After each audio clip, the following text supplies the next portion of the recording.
Naka-prepare na po yung mga sangkap. Tara, lutuin na po natin. Mainit na po yung mantika. Lagay na po natin yung sibuyas.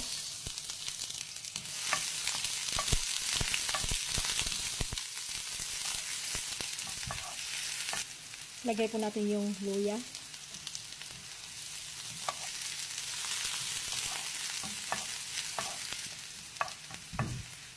Lagay po natin yung bawang.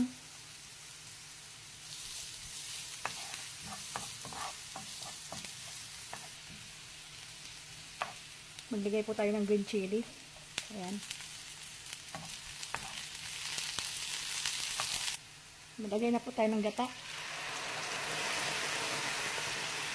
Hayaan po natin kumulo hanggang sa mag-reduce yung gata.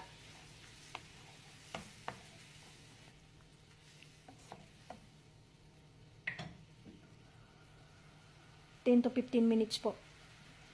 Lagyan po natin ng paminta.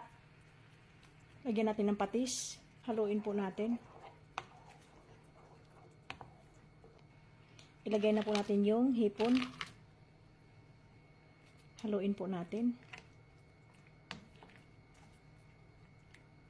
Hayaan lang po natin silang kumulo. Palabasin natin yung mantika hanggang sa maluto. Lagyan natin ng sili. Hinaan po natin yung apoy.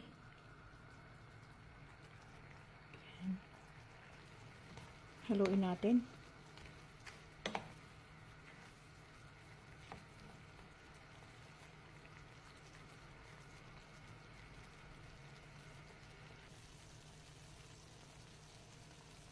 Luto na po ito.